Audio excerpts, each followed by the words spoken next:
Anak yang Allah berikan kepada kita itu untuk menyenangkan atau untuk menyusahkan? Menyenangkan atau untuk menyusahkan? Menyenangkan. Siapa yang ngajar? Siapa yang bilang? Ustadz Mano yang nyebut. Tapi Abu Fahri, kami pernah dengar yang kurang ta'ayun. Itulah Abu Fahri, itu doa. Artinya itu, ya Allah jadikan anakku sebagai penyenang hati. Itu keinginan kita. Tapi bicara tentang anak ini, sebenarnya Allah berikan untuk menyenangkan atau untuk menyusahkan?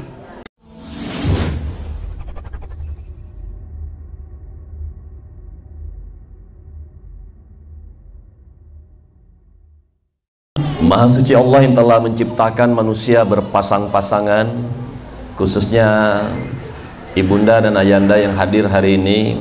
Mudah-mudahan anak yang terlahir dari rahim Anda suatu hari nanti menjadi pemimpin orang-orang yang beriman dan kembali dikumpulkan di surganya sekeluarga. Amin. Salawat dan salam kepada Nabi besar kita Nabi Muhammad sallallahu alaihi wasallam.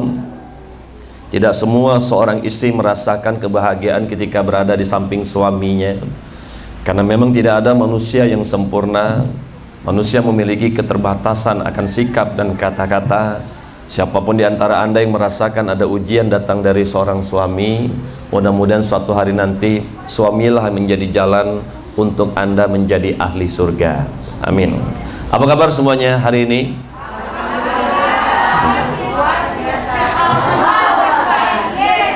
Ya. Jadi memang yang namanya dalam dunia psikologi ini sangat luas, Bunda. Beberapa waktu yang lalu saya sangat banyak menerima kasus tentang seorang istri nggak bahagia berumah tangga. Karena namanya seorang wanita itu paling pintar menyembunyikan kekurangan suami, anak, menantu di hadapan orang tua, mertua, teman, sahabat, tetangga, seolah-olah hubungan rumah tangganya itu baik-baik saja, mesra, hangat, romantis, tapi boleh jadi sebenarnya rapuh. Tapi karena Anda sudah paham yang namanya seorang istri memang sudah kewajibannya menutupi kekurangan suami, akhirnya tanpa Anda sadari Anda nggak hanya pintar, Anda menjadi wanita yang ahli dalam menutupi kekurangan suami, anak, menantu Anda. Sampai-sampai nyaris tak ada satupun tetangga yang tahu bahwa sebenarnya rumah tangga Anda tuh sedang bermasalah. Bahkan gak ada satupun kakak adik kandung Anda yang tahu bahwa ada ujian besar dalam rumah tangga Anda. Termasuk orang yang di samping, kiri, depan, belakang Anda ini. Mungkin terkesannya seperti muslimah yang taat, yang kuat, yang tangguh, tapi boleh jadi karena memang dia pandai menutupi itu semua. Samalah seperti Anda semua, Anda juga pandai kan menutupi kekurangan pasangan Anda. Dan akhirnya saya banyak ketemu orang itu muka dua, cuma topeng aja. Apa yang nampak beda dengan kenyataannya. Dan ketika saya diminta memberikan pelatihan untuk para dai di Indonesia, bahkan ada di antara Anda mungkin punya suaminya seorang ustadz yang suka jadi imam, yang suka ngasih tausiah, ceramah, dan pandai baca Quran.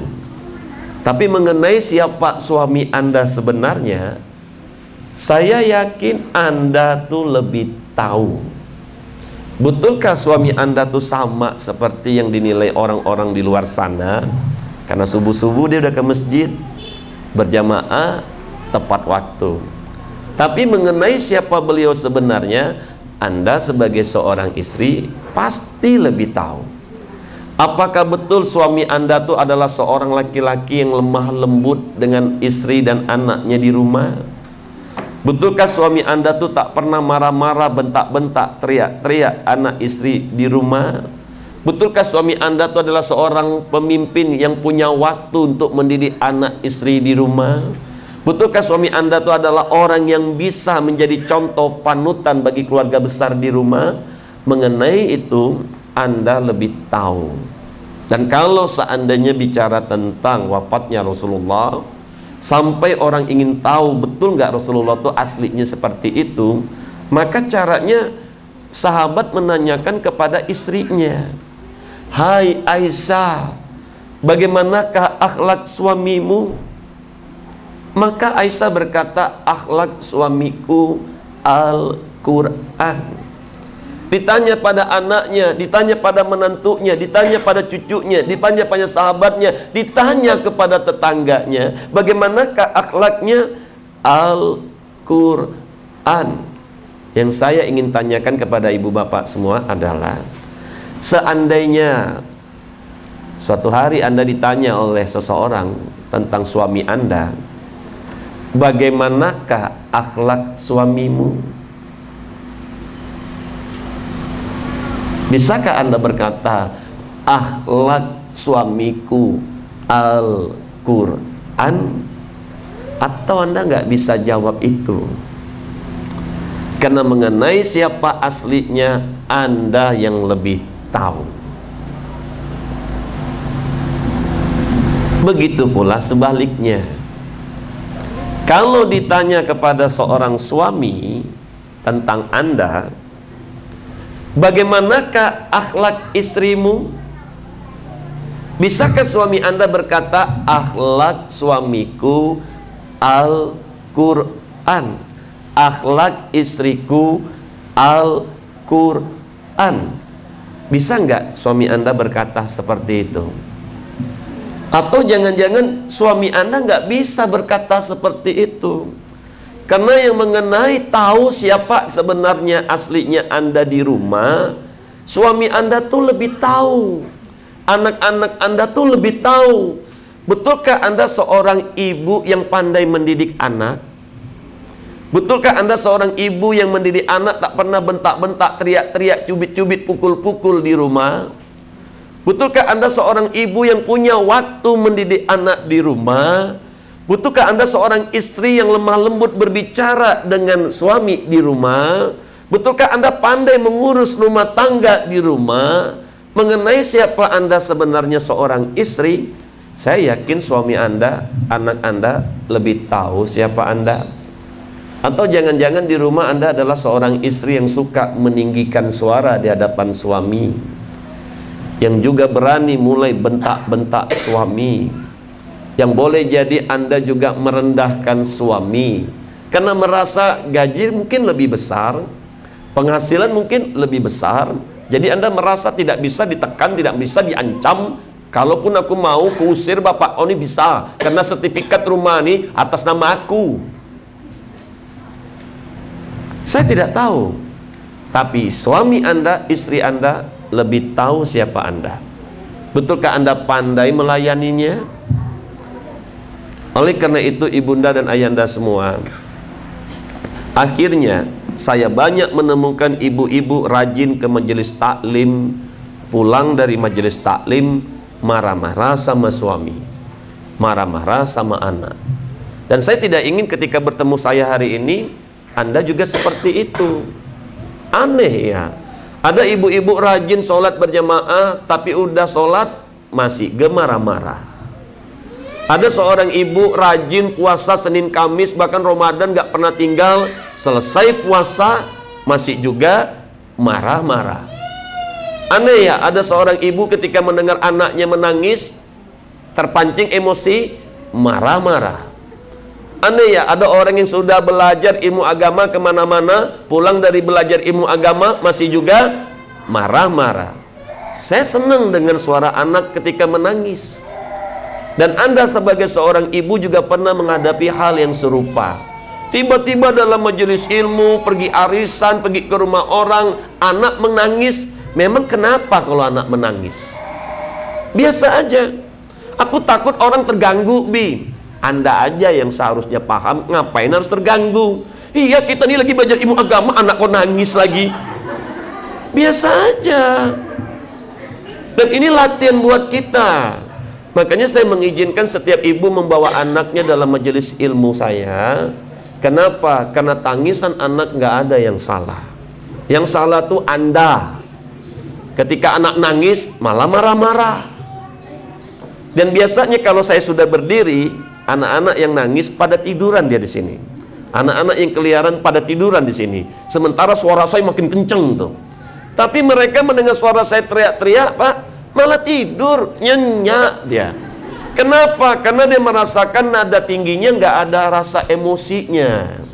Sementara boleh jadi anak tuh menangis selama ini di rumah Anda tuh karena ketika Anda mengingatkan ada emosinya. Bahkan ketika mencubit, ih kau, ada emosinya. Makanya dibuatlah pelatihan hidup tanpa marah kemarin di sekolah kita itu. Kalaupun guru kita ada ekspresinya garang, suaranya lantang, Anda jangan pikir guru-guru di sekolah itu marah ya. Karena mereka tuh udah dibekali bagaimana ekspresi boleh garang, suara boleh lantang, tapi hati tetap tenang. Dan inilah yang mungkin dimaksudkan oleh guru kita untuk dibagikan kepada Anda semua. Karena memang kadang-kadang dengan suara kita lantang, tegas, ngikut dia. Tapi kalau kita pelan-pelan, kita injak-injaknya. Mungkin akhirnya Anda mengulangi itu kembali. Nggak apa-apa. Saya nggak menyalahkan Anda, tidak minta Anda menghilangkan gaya Anda yang galang itu ya, suara Anda yang lantang. Tidak. Saya tidak minta itu dihilangkan. Tapi yang dihilangkan itu ininya, nafsu amarahnya. Itulah akhirnya diberikan pelatihan hidup tanpa marah untuk orang-orang di Indonesia. Nah, hari ini waktu saya lebih kepada workshop ya, mungkin seminar ya, untuk saling tanya jawab. Mungkin saya akan berbagi sesuatu dan saya ceritakan, saya cukup punya bekal. Saya terlahir dari 10 bersaudara saat ini. Ibu ayah saya udah mau masuk usia 80 tahun. Kami merasakan di rumah itu ayah ibu punya 34 cucu. Dan akhirnya saya juga membina narapidana di Indonesia. 15 tahun menjadi pembina para janda se-Indonesia. Jadi saya paham tentang perasaan seorang wanita, apalagi janda. Jangan Anda pikir muda ya jadi janda. Anda masih punya suami nggak? Punya. Udah siap jadi janda belum? Serius?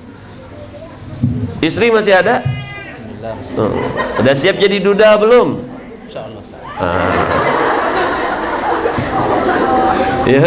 Ya harus begitu dong. Nah, hari ini ibunda dan ayanda semua, saya ucapkan terima kasih untuk guru kita beserta keluarga besar dari SDIT beserta seluruh pengurus majelis taklim kita ini. Mudah-mudahan pertemuan hari ini pertemuan berkah, menjadi jalan cerdas beramal jariah seperti tim yang membawa saya saat ini. Karena inginnya sekarang kalau beramal itu tuh cerdas sekarang. Maka dibuatlah program Safari Dakwah agar ketika Anda bersedekah, dana yang Anda kumpulkan itu dibawa ke Indonesia. Jadi ketika Anda bersedekah, Anda punya amal jariah terus mengalir itu tidak hanya dari Belilas saja, dari berbagai kabupaten, provinsi, pulau di Indonesia. Kenapa akhirnya yayasan membuat program cerdas beramal? Agar Anda punya bekal tabungan yang banyak nanti. Ya, biar berkah, mari kita mulai kegiatan ini dengan bacaan basmalah bersama. Al-Fatihah. A'udzubillahi minasyaitonirrajim. Bismillahirrahmanirrahim. Alhamdulillahirabbil alamin.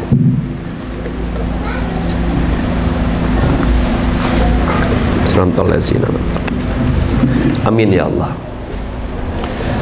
Selesai masalah mertua kemarin, datang masalah suami. Lalu datang pula masalah kakak adik bersaudara. Mengandung kita, datang pula masalah anak pertama, anak kedua, anak ketiga. Menikah dia, datang pula masalah menantu. Lalu datang pula masalah cucu. Kayaknya ndak habis-habis kayaknya. Saya lihat di sini ada juga usia yang udah di atas 50 tahun, mungkin ujian hidup Anda tuh sudah sampai di titik air mata ini sudah tidak keluar lagi air mata ini sudah ke dalam sakit. Dan mungkin ketika bicara ke suami, ujung-ujungnya Anda yang disalahkan. Mau bicara ke teman sahabat ember, aib Anda terbuka kemana-mana dibuatnya. Mau bicara ke anak, tak sampai pula kajinya. Mau bertanya ke satu, kedua, ketiga, kok beda-beda pula. Jadinya bingung. Nah sekarang hari ini, saya mencoba untuk memahami permasalahan hidup Anda ini global, ya, yang dirasakan pada umumnya umat muslim di dunia, bukan hanya di Belilas. Jadi kalau ada di antara Anda merasa menderita betul, parah betul ujian Anda tuh, kegeeran Anda tuh, ada yang lebih parah dari Anda. Serius. Jangankan kita, Nabi aja tak bisa ngasih petunjuk hidayah kepada orang yang dia cintai. Betul tidak? Apalagi kita. Nah namun kenapa sih udah belajar ilmu agama masih juga marah-marah, lah rajin sholat masih gemarah-marah, lah puasa masih gemarah-marah, lah haji umroh pun masih gemarah-marah. Kenapa sih lah banyak ustadz belajar kemana-mana masih gemarah-marah, lah belajar ilmu tauhid, akidah, fikih, tasawuf, sufi masih gemarah-marah, lah di NU, Muhammadiyah, Salafi, Tarekat, Jamaah Tabligh, Persis, Marifat, tasawuf, sufi masih gemarah-marah. Saya akhirnya menemukan apa yang membuat akhirnya Anda lah banyak ustadz kondang pun yang Anda ikuti, Anda masih gemarah-marah saat ini. Lah sampai menangis-nangis Anda sholat tuh masih gemarah-marah saat ini. Saya ketemu penyebabnya. Dan akhirnya saya menyelusuri kejiwaan manusia. Barulah saya menemukan metode yang tepat untuk mengatasi masalah ini. Minimal lah Anda pulang setelah bertemu dengan Abu Pari, tak ada lagi yang marah-marah. Setuju enggak? Setuju enggak? Nah, karena saya rasa capek lita latih ndak abi-abinya, ya. Waktu gadis pemarah, lah menikah pemarah, lah punya anak pemarah, jadi mertua pemarah jolai, lah jadi nenek pemarah jolai. Ndak capek apa? Hingga akhirnya ketika materi ini diberikan, saya cuma memberikan pengalaman saja. Saya nggak akan ngasih tausiah dan ceramah, Mak. Karena Mak di sinilah sering dengarkan tausiah, lah sering dengar ceramah, lah paham ilmunya. Cuma Abi ingin menyampaikan rupanya yang membuat Anda sering marah tuh karena ada bagian Anda keliru tentang memahami ilmu itu. Contoh, baik. Ya. Mak perhatikan, Mak kan ingin akhlak Mak lebih bagus kan, ingin diri lebih baik kan, perilaku lebih kuat kan. Nah itu tuh Mak sikap perilaku, kalau bahasa kita Islam itu disebut akhlak. Nah sekarang saya kasih tahu dasarnya dulu. Akhlak manusia itu ditentukan dari apa yang dia lihat, yang dia pikir, yang dia dengar, yang dia rasa, yang dia yakini, Mak. Jadi 5 itulah yang menentukan akhlak Anda saat ini. Apa yang Anda lihat selama ini, apa yang Anda pikirkan selama ini, apa yang Anda dengar selama ini dari orang lain, apa yang Anda rasakan di hati Anda saat ini, apa yang Anda yakini saat ini, maka itulah yang akan menentukan sikap, perilaku, dan akhlak Anda. Oleh karena itu kalau orang modern sekarang bilang itu mindset manusia, maka saya akan fokus berbicara di bagian itu saja, agar nanti keluarnya sesuai dia. Nah, contoh, ada orang bilang marah tuh boleh Abu Fahri, asalkan pada tempatnya. Saya ingin tanya dan tolong jawab dengan jujur, siapa yang setuju dengan pendapat itu? Angkat tangannya. Jangan lihat kiri kanan dong. Kalau Anda merasa, iya ya, perasaan aku tuh tak marah-marah juga Bu Fahri, aku tuh cuma marah pada tempatnya kok. Nah, sekarang saya ingin tahu dulu, ya, karena program ini tadinya Anda berpikir cuma untuk anak, Anda nggak akan marah lagi, tapi dampaknya tanpa Anda sadari ke suami pun nggak akan marah nanti, ke menantuku pun, mertua pun, ipar pun, tetangga, siapapun pokok yang membuat Anda mancing emosi selama ini, Anda nggak akan marah lagi selesai ini. Tapi Anda harus jujur dulu, biar saya bisa bantu. Ya coba, siapa di antara Anda yang setuju marah tuh boleh, asalkan pada tempatnya? Cung. 1, 2, 3, 4, 5, 6, 7, 8, 9, 10, 11. Oh, ini bukti Anda tak kenal Tuhan.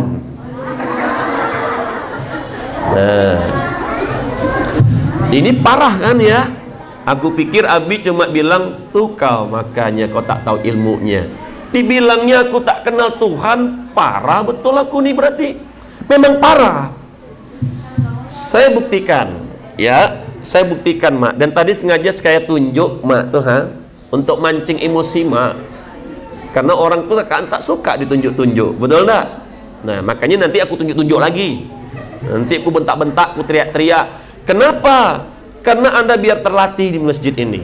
Lebih baik Anda terpancing emosinya di sini daripada keluar nanti pulang berantakan rumah, anak bertengkar, marah nanti. Nah, lebih baik saya bantu Anda biar paham dulu. Loh, kenapa Bi aku dibilang tak kenal Tuhan? Anda tuh kan pengennya disebut istri yang paham agama, ibu yang soleha, hidupnya yang islami. Makanya kalau saya judge Anda itu nggak kenal Tuhan, Anda pasti tidak akan terima melangkai Tuhan ke Abu Fahri. Seolah-olah kau tahu siapa kami ini. Nah, justru sengaja saya buat begitu. Tapi kalau betul Anda kenal Tuhan, ya sudah, saya buktikan aja. Orang rongat ini tak suka banyak bicara, buktinya mana? Ya sudah, saya buktikan. Kalau Anda tidak terima apa yang saya ucapkan tadi, nah, oleh karena itu tolong jawab pertanyaan saya. Anda belajar dari mana marah tuh boleh asalkan pada tempatnya? Siapa yang ngajarkan Anda? Ustadz mana yang ngajarkan? Tolong jawab. Pesantren mana yang ngajarkan Anda marah tuh boleh asalkan pada tempatnya?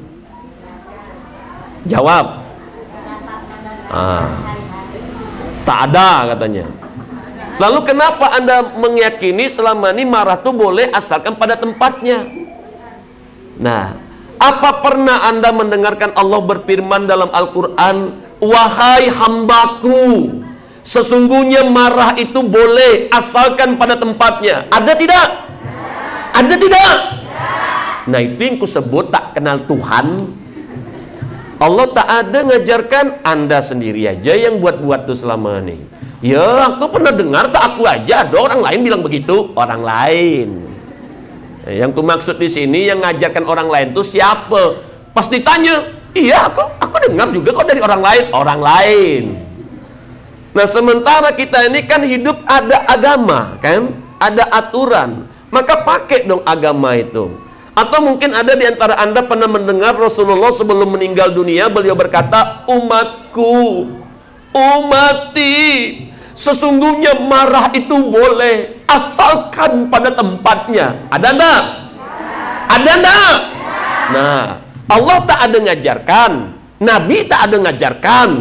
Lalu yang ngajarkan Anda siapa? Ya, biar kita sependapat dulu nih. Ternyata boleh jadi selama ini itu keinginan Anda sendiri. Atau yang kedua, Anda ikut-ikutan orang. Dan akhirnya berbuat sesuatu, Anda nggak bisa diminta pertanggungjawaban saat ini.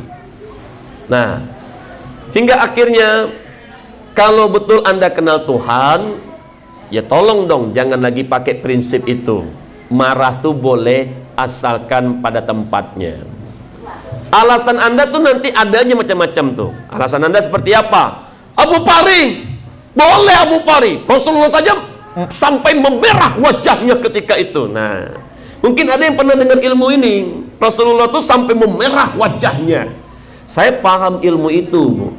Tapi yang saya khawatirkan adalah Anda yang salah paham. Contoh, ketika wajah Anda memerah, apakah berarti Anda marah? Jawab dulu. Ketika wajah Anda memerah, apakah berarti Anda marah? Nah, belum tentu kan? Boleh jadi ketika Anda pulang ke rumah jam 11-an, nanti panas tuh, tiba-tiba sampai di rumah memerah wajah Anda. Boleh jadi Anda wajahnya memerah karena panas. Atau boleh jadi, namanya wanita kan suka pakai blow on tuh, apa tuh? Boss on apa boss on tuh, ya kan? Boleh jadi wajah Anda memerah karena Anda pakai boss on tuh, ya. Apalagi, atau boleh jadi Anda sedang jatuh cinta lagi, ya. Atau boleh jadi karena Anda sedang menahan buang air besar, betul tidak? Berarti orang ketika wajahnya memerah belum tentu dia marah, betul? Nah, oleh karena itu, perhatikan, orang yang marah dengan orang yang menahan amarah sama atau beda? Orang yang marah dengan orang yang menahan amarah sama atau beda? Kenapa Rasulullah wajahnya memerah? Karena Rasulullah menahan amarah, bukan marah. Jadi jangan Anda putar balikan. Ya, kenapa Rasulullah menahan amarah? Karena Allah yang perintahkan. Barang siapa yang menahan nafsu amarahnya, surgalah tempatnya. Betul? Dan barang siapa yang mengikuti nafsu amarahnya, nerakalah tempatnya. Betul? Jadi jelas. Bicara tentang marah, saya lebih baik merekomendasikan, lebih baik Anda menahan amarah daripada Anda marah. Menahan amarah, surga tempatnya, marah, neraka tempatnya. Betul? Saya juga belajar ilmu kedokteran. Kata dokter, kalau Anda sering menahan amarah, maka beresiko berpenyakit jantung, stroke, tekanan darah tinggi, mati. Makanya dalam hidupnya Rasulullah tidak pernah, Bunda, ketika berbicara tentang marah ini, akhirnya Anda mendengarkan sahabat bertanya, "Ya Rasulullah, apakah amalan yang utama ya Rasulullah?" Jangan marah.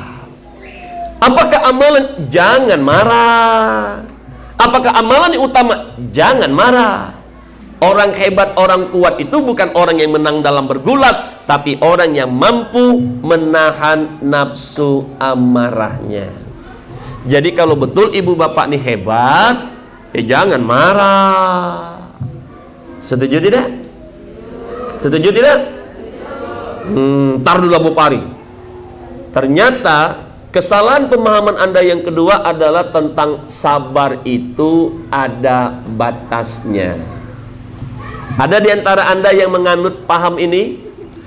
Aku kalau sekali dia begitu, bisa aku tenang, diam aku. 2 kali dia begitu, aku masih bisa menahan, diam aku. 3 kali tak bisa.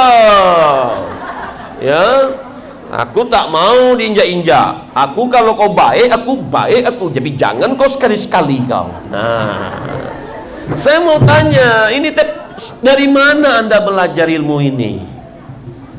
Dari siapa Anda belajar ilmu ini? Dan ini bukti makin menunjukkan Anda tuh tak kenal Tuhan. Kenapa? Apakah pernah Allah menyampaikan sesungguhnya sabar itu ada batasnya? Ada enggak? Atau mungkinkah pernah Rasulullah, Umar, Ali, Utsman, sesungguhnya sabar itu ada batasnya? Ada enggak? Nah, Allah tak pernah ngajarkan, Nabi tak pernah ngajarkan. Kok bisa itu di diri Anda? Sementara Anda sudah sering diingatkan oleh para guru kita, balaslah keburukan itu dengan kebaikan. Mulai paham, ya? Dulu kami melatih para dai, banyak menemukan para dai setuju katanya. Boleh. Tahu enggak setelah kami selusuri? Rupanya dia juga sering marah, cuma pada tempatnya. Ternyata ketika kami selusuri, yang mereka maksudkan pada tempatnya itu justru nggak pada tempatnya. Insya Allah lah, aku ini kalau marah kayak Rasulullah. Iya gitu. Coba cek dulu. Rasulullah tuh kalau marah cepat redanya. Betul? 3 hari itu aja maksimal Tuhan. Kalau lah selesai 3 hari itu, dia cepat lagi hangat, harmonis, mudah, dia tersenyum. Nah, kalau orang nengok senyumnya tuh, aduh, gelepek-gelepek hati orang, tenang hati orang. Coba saya mau lihat Anda dulu senyum ya. Jahe. Coba. Jahe. Nah, Anda aja senyum susah. Ngaku-ngaku pula kayak Rasulullah. Perhatikan. Jadi jangan mengatasnamakan Rasulullah kalau seandainya perilaku kita memang tak seperti Rasulullah. Dan marahnya Rasulullah tak pernah sampai menyakiti hati perasaan lakinya, suaminya. Dia berkata Quran, Nah sementara Anda kalau marah, banyak binatang keluar, entah siapa pula ngejarkan Tuhan. Balik lagi, ya, karena boleh jadi kita terbiasa mengikuti nafsu amarah. Nah itu kesalahan yang kedua, pemahaman Anda, ya, menganggap marah tuh boleh asalkan pada tempatnya, menganggap sabar tuh ada batasnya, menganggap Rasulullah aja pernah marah padahal konteksnya berbeda. Lalu apalagi ya, yang ekstrimnya itu ada orang mengatasnamakan, aku nggak akan biarkan jika agama Allah diinjak-injak. Saya paham tentang membela agama Allah, tapi saya khawatirkan Anda yang salah paham.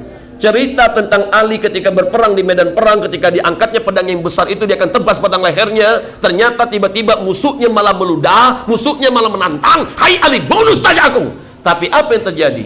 Gemetar Ali saat itu seketika saking menahan nafsu amarahnya. Dan tiba-tiba dia lempar pedangnya jauh-jauh sambil dia berkata, aku tidak akan pernah membunuhmu dengan hawa nafsuku.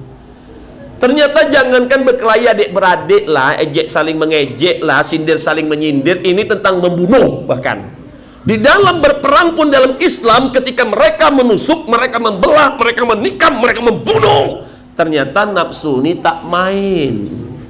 Kenapa dalam Islam tidak diajarkan tentang balas dendam? Betul tidak? Dalam Islam tidak diajarkan tentang kebencian, apalagi pembantaian. Betul tidak? Perhatikan, bahkan dalam Islam ini saja ketika dalam berperang pun ada namanya adab berperang, etika dalam berperang, baris berbaris dalam berperang, meluruskan niat dan tujuan dalam berperang, bukan aksi balas dendam apalagi pembantaian. Bahkan ketika Rasulullah menang perang pun musuhnya pun dibebaskan. Anda masih ingat Hindun cerita di mana Hamzah dibongkar jantungnya? Ternyata apa? Dimaafkan juga. Anda masih ingat ketika Rasulullah di Thaif dilempari, diludahi dengan kotoran sampai sekarat berdarah-darah, bahkan temannya pun, sahabatnya pun menjaganya, tetap juga jatuh berkarah, berdarah-darah. Tapi apa yang terjadi? Ketika malaikat malah di puncaknya mengatakan, ya Rasulullah, biar ku balikan gunung ini, ku matikan saja mereka. Tapi apa yang terjadi? Ternyata Rasulullah malah berkata, jangan, mereka itu umatku, mereka itu tidak tahu apa yang mereka lakukan. Anda punya nggak jiwa itu? Punya nggak Anda jiwa itu?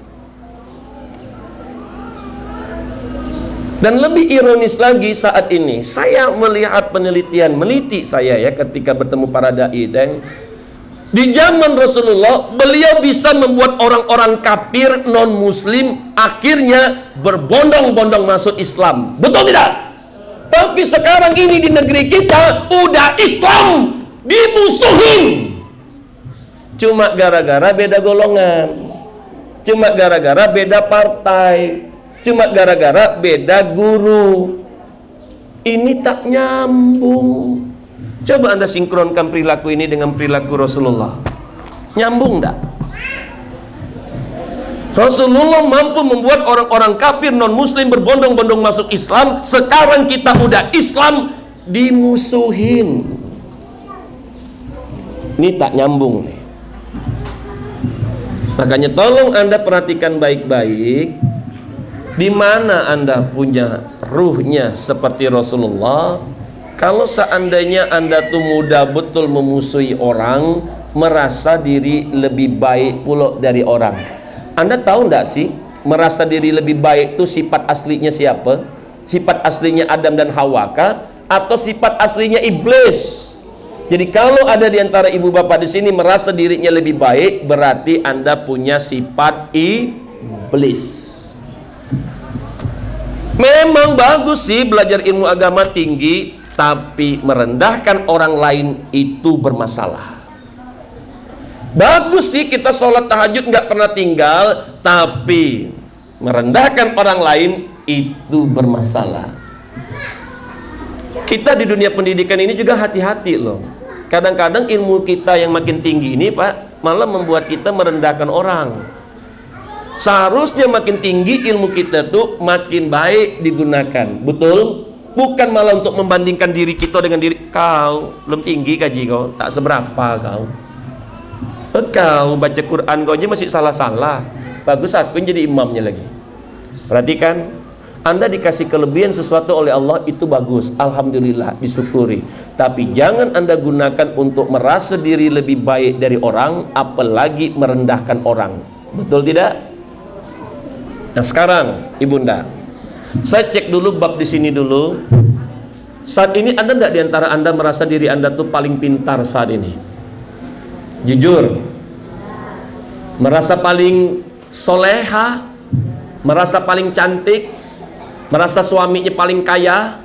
Ada di antara Anda yang merasa diri Anda tuh lebih paham ilmu agama, lebih tinggi kajinya dibandingkan orang lain? Ada tak? Kalau ada di antara Anda merasa diri Anda lebih pintar, tahu enggak? Ada yang lebih pintar dari Anda. Kalau ada di antara Anda merasa diri Anda lebih soleha, ada yang lebih soleha dari kamu. Kalau ada di antara Anda merasa bacaan Qur'annya paling bagus, ada yang lebih bagus dari kau. Kalau ada di antara Anda merasa dirinya lebih paham ilmu agama, ada yang lebih paham dari kau. Kalau ada di antara Anda merasa diri Anda paling kaya, ada yang lebih kaya dari kau. Kalau ada di antara Anda yang merasa diri Anda lebih tinggi kajinya, ada yang lebih tinggi dari kau. Kalau ada di antara Anda merasa diri Anda paling terkenal, suaminya paling hebat, ada yang lebih hebat dari laki kau. Apa? Jangan marah. Lagi sengaja ya, nadanya dinaikkan, tangan digerakkan, bahasanya makin dikasarkan untuk memastikan jangan cepat marah. Kenapa kita takkan bisa men-style hidup ini sesuai keinginan kita? Memang suami kita tak marah, kita tenang-tenang kita, tapi belum tentu adik kakak kandung kita bisa manis-manis mulut. Mungkin melepas-lepas aja dia. Tentu apakah kita harus marah?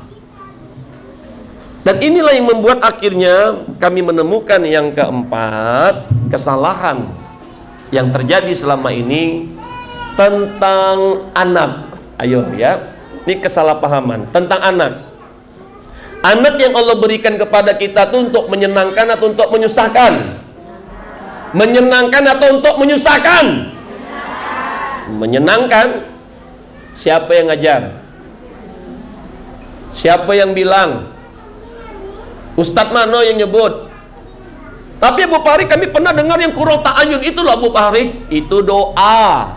Artinya itu ya Allah jadikan anakku sebagai penyenang hati.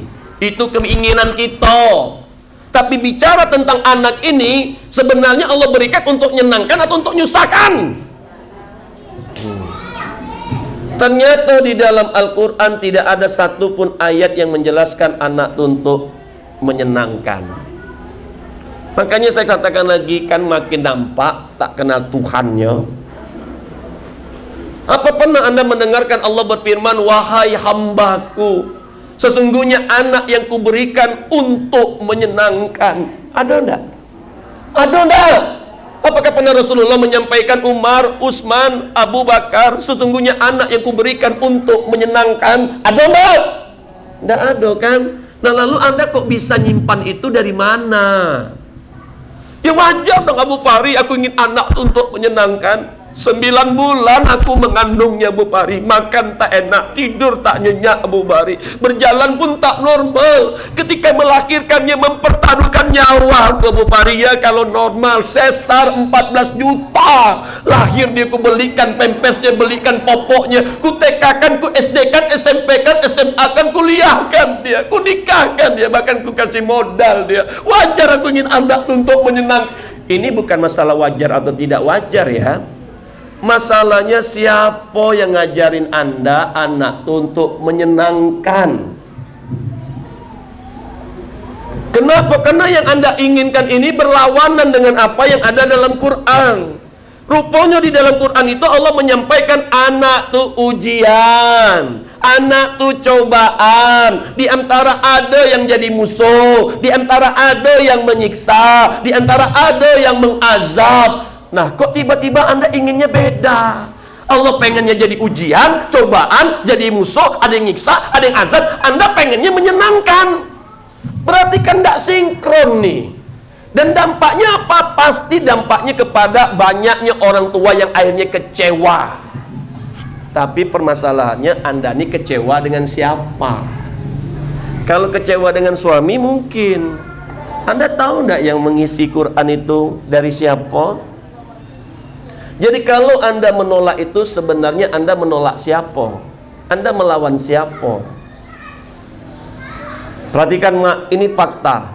Nah sekarang perhatikan ya, kalau ada ibu-ibu di sini yang meyakini bahwa selama ini anak itu untuk menyenangkan, faktanya ketika Anda pulang ke rumah, rumah berantakan, anak bertengkar, dia melawan. Apa yang terjadi?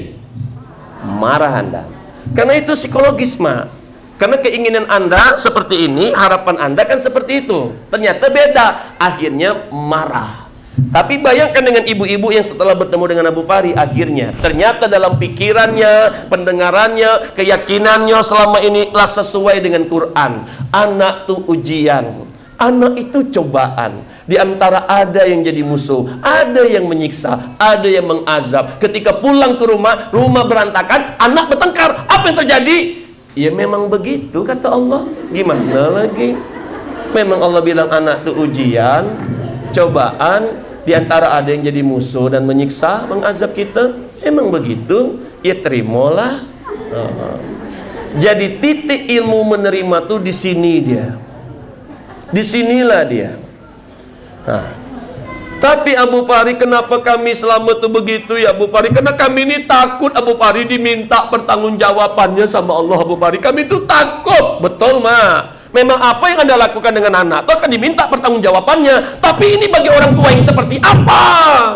Rupanya orang tua yang diminta pertanggungjawaban yang dimaksudkan sama Allah itu adalah orang tua yang ketika dia menyampaikan dan mengingatkan kepada anaknya, lah sekali nak mama sampaikan kepada kau nak, tak kau dengar juga. Lah 2 kali mak bilang, 3 kali lantak kau lah. Nah ini yang diminta pertanggungjawabannya. Kenapa? Karena Anda berhenti mengingatkannya. Sementara dilanjutkan dalam Al-Quran, tugasmu itu cuma menyampaikan, mengingatkan agar mereka beriman dan bertakwa, bukan berikan petunjuk dan hidayah. Dibalas di ayat yang lain, kewajibanmu hanyalah mengingatkan agar mereka beriman dan bertakwa, bukan berikan petunjuk dan hidayah. Rupanya Allah ini minta kita tuh terus ingatkan. Cuma Anda saja yang tak sabar kan. Sekali ku ingatkan tak didongonya, nak sholat nak. Yo mak, tapi tak keluar-keluar dia kan. Nak lah jam berapa ha sholat. Yo dicalik. Nak mah. Allah tidak ngabul pelingga mak tuh ha. Misalnya. Ya contoh ya. Walaupun seandainya, jadi yang diminta pertanggungjawaban sama Allah itu yang begitu. Bukan ibu-ibu yang ketika Pak nak bangun nak sholat, apalah pailah mak. Nak bangun nak sholat lah, pailah. Mak nak sholat lah. Enggak, bukan orang tua yang walaupun dibalas dengan buruk sama anaknya, dia terus mengingatkan, dia terus ingatkan. Nah inilah yang dirasakan oleh para nabi kita mak. Bahkan dia tidak bisa menyelamatkan anak dan istrinya, dia cuma bisa mengingatkan aja. Betul? Nah kalaulah begitu gaya awak tuh baru sesuai Quran awak dalam mendidik anak. Karena awak kok bukan Tuhan nak memaksa-maksa orang. Dan tahukah Anda, mungkin saat ini ada di antara Anda tuh punya anak nakal, degil, bermasalah, sulit diatur, tak tahu masa depannya mau jadi apa. Memang, tapi itu kan saat ini. Kita kan tak tahu mak yang terjadi 3, 5, 10, 20 tahun ke depan. Boleh jadi anak yang kita bilang nakal, degil, bermasalah, sulit diatur tuh tak tahu kan jadi apa biko di masa depannya tuh. Boleh jadi suatu hari nanti lebih soleh dari kita. Boleh jadi mak dia pula yang ngurus jenazah kita, dia pula yang melapangkan kubur awak mak, karena sering kirim doa. Mak taulah mak, dulu awak nampaknya tuh kayaknya ndak pandai ngedidik anak, rupanya lah mati awak mak, anaknya tuh ngapal Quran mak, hafiz Quran, akhirnya bisa ngasih syafaat mak. Keluarga yang tadi kira-kira kan masuk ke neraka tuh, gara-gara ada cucu awak tuh ngapal Quran, akhirnya bisa nyelamatkan sekeluarga. Betul ndak? Dan ini kanlah banyak contohnya. Saya ingatkan contoh ini penting ya. Saya berulang kali, udah 3-4 kali di Belilas ini menyampaikan. Anda masih ingat Ustadz Jeffrey Bukhari nggak? Dulu beliau tuh pernah terjebak narkoba kan. Ya kan? Tapi Masya Allah, ketika beliau meninggal dunia, sebelumnya telah begitu banyak manfaat yang diberikan. Akhirnya orang-orang di Indonesia ini ketika beliau pergi, banyak yang merasa kehilangan. Bahkan tidak hanya Indonesia, Asia Tenggara, Eropa pun merasa kehilangan beliau. Mungkin kalau di usia mak nih, masih ingat Gitorolis mak? Ya, ini kan mirip Gitorolis nih. Ya, makanya saya tengok kalau melihat beliau ini, saya ingat terus almarhum. Ya, beliau tuh penyanyi musik rock metal kan. Ternyata sebelum beliau meninggal, mak, Allah kasih petunjuk hidayah, jadi ustadz juga, jadi guru, bahkan karya-karyanya banyak mengislamikan dan akhirnya orang masuk Islam, mak. Dan masih banyak lagi lah, kalaupun kita punya guru-guru hebat nih, mungkin Anda juga punya guru-guru spiritual pribadi kan. Kalau kita mau jujur, Anda coba aja selusuri setiap guru-guru yang Anda bilang hebat tuh, rupanya guru-guru yang kita bilang hebat tuh, mak, rupanya mereka pun juga punya masa lalu. Sama kayak awak yang di masjid Koha, di musolah Koha. Ibu-ibu juga punya masa lalu kan. Sekarang aja baru jadi ibu majelis taklim. Sekarang aja baru pandai pakai begamis-gamis, bercadar-cadar. Dulu ketek-ketek dulu ba'a. Ba'a dulu waktu SD dulu, SMP dulu, mungkin ada yang bercewek-cewek nih ya. Masih ingat dah ya, lah dibilang amaknya jangan pai-pai juga ya. Tapi sekarang Masya Allah, coba lihat tuh, jadi ibu-ibu majelis taklim, jadi pandai pula berjilbab sampai memang tutup sadonya tuh. Sekarang lah dipanggil Bu Aji, Bu Ustazah pula. Dulu Ba'a. Perhatikan tuh, ternyata kita seperti sekarang aja nih, kita butuh waktu kan, proses sampai bisa seperti ini, betul nggak? Berarti anak menantu cucu kita juga butuh proses. Anda tuh punya kekurangan juga kan? Ketika Anda punya kekurangan, Anda butuh orang tuh untuk mengerti, untuk sabar nggak dengan proses Anda tuh? Butuh itu nggak? Berarti mereka juga butuh Anda tuh sabar. Dan inilah akhirnya ditemukan tak ada lagi alasan nak marah-marah. Kalau Anda marah-marah hanya membuat Anda terlihat buruk. Apalagi kalau istri itu, Pak, istri itu kalau dia marah secantik apa wajahnya kayak bro. Tak enak dilihatnya. Jadi tak ada Humairah tuh lagi, tak ada lagi wajah yang nampak tuh, yang kurota ayun tuh tak ada, Pak. Jadi jangan salahkan kalau dia bini dua, dia bini tiga. Karena namanya orang hidup tuh butuh ketenangan, betul enggak? Nah, betul, Ustaz. Nah, betul tuh. Nah, perhatikan, Mak. Saya yakin Anda menikah berumah tangga tuh bukan untuk marah-marah kan? Iya kan? Anda menikah tuh untuk bahagia kan? Coba bayangkan kalau di rumah tak ada yang marah-marah, di sekolah tak ada yang marah-marah, di pasar tak ada yang marah-marah. Mau ndak Anda punya suami yang pemarah? Mau tak? Mau nggak punya suami yang pemarah? Sama suami pun tak mau. Ya.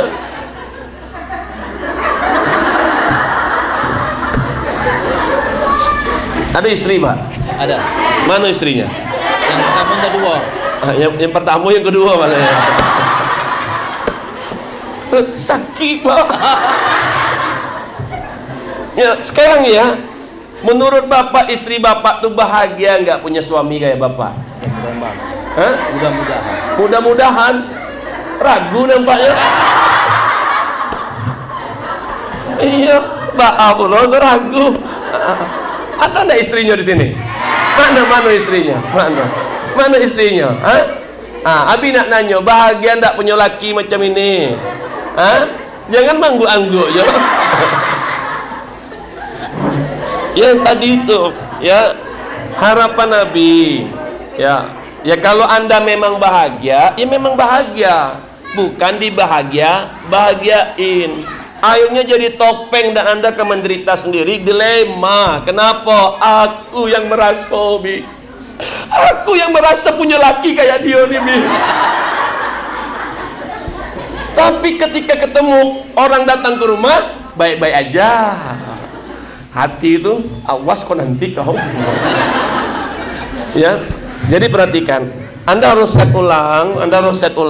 Rumah tuh tak boleh ada lagi marah-marah di sana. Ya, Dan kalaupun Anda berbicara tentang dengar pendidikan anak 10 tahun boleh dipukul, 10 tahun ya. Ingat, bukan 9 tahun, bukan 8 tahun, bukan 7 tahun, bukan 5 tahun. Kalau Anda memang meyakini itu, Rasulullah aja mengajarkan tentang boleh memarahi anak ketika dia usianya 10 tahun, maka Anda cuma boleh marah ketika usianya lebih 10 tahun. Tapi sebelum itu, jangan Anda marah-marahi dia. Rasulullah itu tak mencontohkan marahin anak usia 9 tahun. Perhatikan tuh. Tak memarahi anak usia cucu 8 tahun. Jadi memang usia budak-budak ini memang dia bermain. Dan kalau pun 10 tahun pun datang, marah dipukul pun Anda harus tahu cara mukulnya gimana. Jangan nyakiti. Ini sampai memar Anda buat. Perhatikan tuh. Jadi akhirnya jelas, ya Allah punya suami anakku tak ada. Dia pas 10 tahun aja nampaknya itu marah. Itu pun memukulnya pun tak menyakiti. Itu baru suami. Nah ini mohon maaf sampai patah kayu itu dibuatnya. Diseret-seretnya, dilemparkannya sampai terguling-guling anak. Nah, diantukkannya kepalanya, dibantingnya budak tuh sampai dengan cara mata melotot, sampai betul-betul nampak wajah kesetanannya. Dan tahu enggak, itu terekam sama si anak, dan ketika anak itu menikah, dia akan ulangi kembali kesalahan itu. Dan jangan Anda marah sama anak cucu Anda ketika dia melakukan itu dengan cucu Anda. Karena Anda yang dulu mencontohkannya, dan Anda tuh kan belum minta maaf dan menjelaskan bahwa itu salah. Nah, maafkan papa, nak. Anda pernah minta maaf nggak sih ke anak Anda tuh? Bahwa Anda pernah membuat dia cacat, cedera, trauma psikologisnya. Kalau Anda tak pernah minta maaf, jangan aneh ketika nanti berumah tangga itu keluar dari alam bawah sadar sendiri. Makanya kalau ada di antara Anda yang suka main pukul, boleh jadi Anda pernah melihat sesuatu dulunya. Entahkah di televisi, entahkah secara hidup nyata Anda, akhirnya tersimpan cara mendiamkan anak itu dipukul, dihajar, dibentak, dikurung, diikat, diancam kau. Terulang lagi. Tapi lama, kalau dipikir-pikir Anda akhirnya sedih kalau ingat masa lalu tuh. Nah sekarang kembalilah. Kembalilah. Kita tobati sama-sama kesalahan kita selama ini mendidik anak tuh. Jangan sampai kalau Anda tidak tobati, kan Allah janjinya tuh yang baik akan kembali kepada pelakunya, yang buruk akan kembali kepada pelakunya. Anda yang dulu sempat bercewek-cewek, tobati dulu tuh. Jangan sampai Anda di majelis ilmu, dia sekarang ini sama melakukan pula sama seperti yang Anda buat dulu. Jadi jangan seolah-olah kan aku nikahnya juga sama dia sekarang, tak bisa. Sebenarnya namanya dosa tuh Anda tobati dulu. Ya, dan akhirnya kalaupun ada di antara anak-anak Anda mau nikah nih, tolong Anda hati-hati sekarang. Ya, jangan sampai Anda lah saya didik hidup tanpa marah, rupanya nanti masuk anggota baru, terjadi lagi. Terjadi lagi. Contoh apa? Anda biarkan anak Anda bercewek di luar sana. Rumah Anda tuh tak akan mungkin berkah tuh. Mungkin ada di antara Anda merasakan rumah ini kayak neraka, selesai masalah satu datang yang lainnya tak habis-habisnya. Karena boleh jadi di rumah Anda tuh ada penzina dan Anda tak tahu. Nah sekarang tolong jangan pula Anda tuh bangga ya anak Anda tuh dibawa sama pacarnya pakai mobil. Anda harus paham ya, mobil itu tempat perzinahan nomor 1 yang terbukti dalam penelitian dunia pacaran. Sementara kau bangga nengok anak kau dibawa pakai mobil, padahal habis sudah di dalam tuh. Dia bisa melakukan apa saja tanpa harus diketahui oleh orang-orang di luar mak bapaknya. Anda perhatikan itu. Jangan pula Anda bangga. Apalagi membuat orang tuh sering marah di rumah tuh, laki-laki tiba-tiba datang marah-marah tuh. Yang kedua, gara-gara Anda tuh terjebak utang riba. Perhatikan saat ini. Ini faktor yang ketika saya telusuri, ternyata bukan karena keharmonisan. Kami baik-baik aja, istri kami, suami kami, tapi kok kenapa kami sering bertengkar? Rupanya mak permasalahan di masalah riba. Jadi orang dulu waktu dia menikah itu secara ilmu psikologi, saya buka ya, ini penting.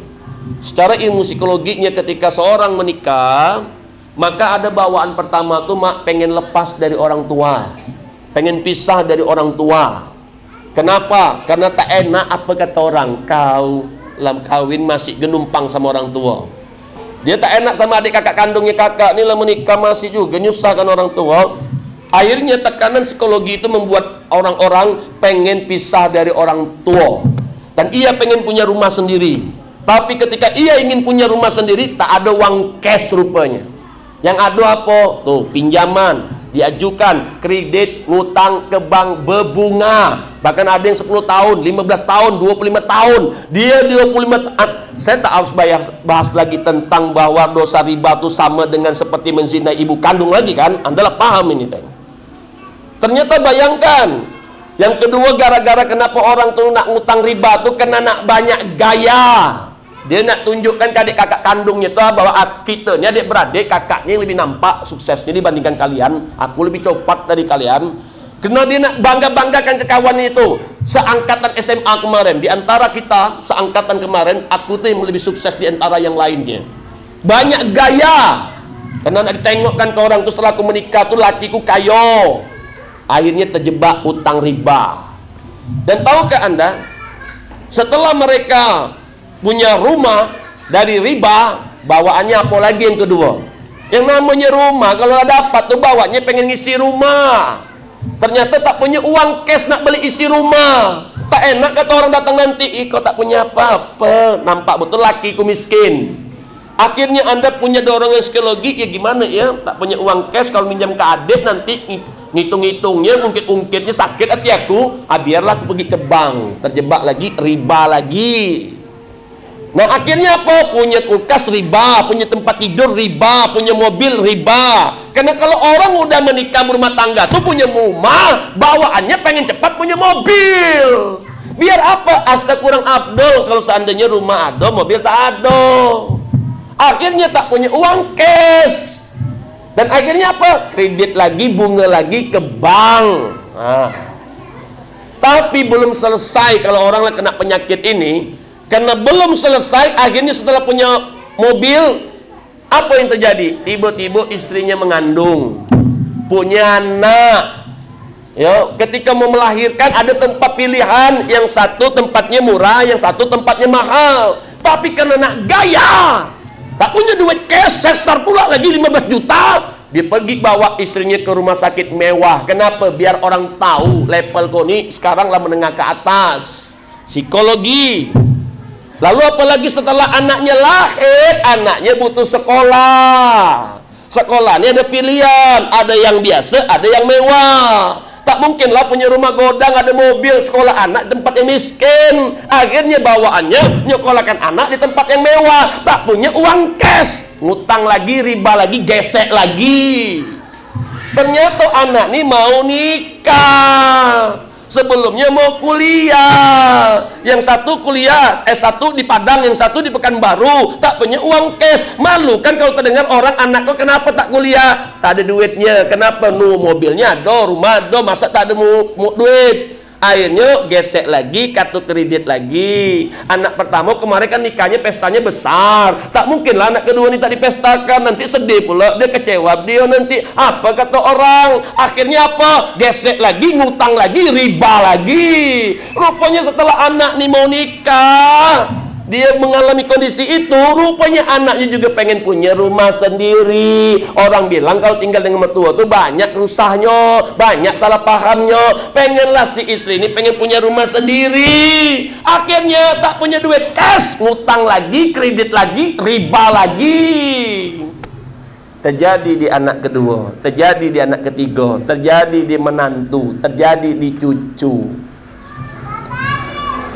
Apa menurut Anda akan berkah rumah tangga seseorang ketika hidupnya masih saja menzinai ibu kandungnya?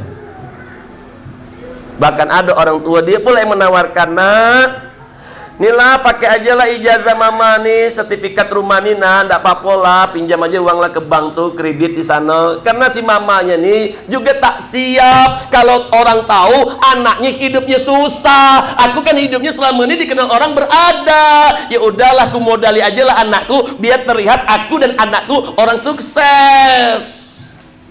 Terjebak lagi. Dan tahukah Anda penyebab pertama seorang suami ini terjebak utang riba? Tahu enggak Anda penyebabnya siapa? Anda atau istrinya. Kenapa? Karena saat itu Anda berkata kepada suami, "Pak, kayaknya enak ya Pak, punya rumah sendiri." Nah, Anda memang tak minta.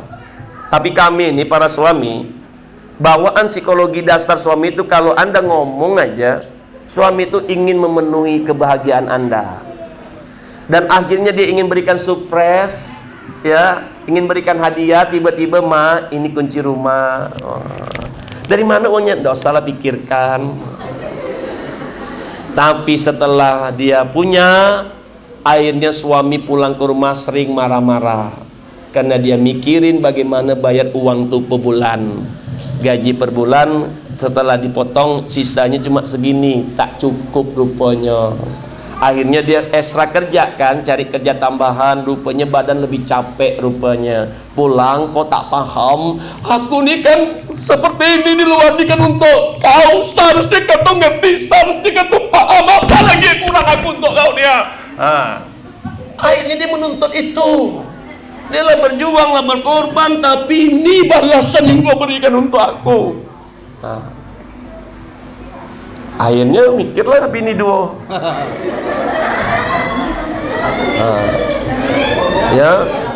Jadi, Ma, kalaupun rumah Anda saat ini tak mewah, tidak apa-apa. Tidak apa, sederhana, yang penting berkat. Tidak apa, tidak mewah, yang penting berkat. Tidak apa, jadul juga, yang penting berkah.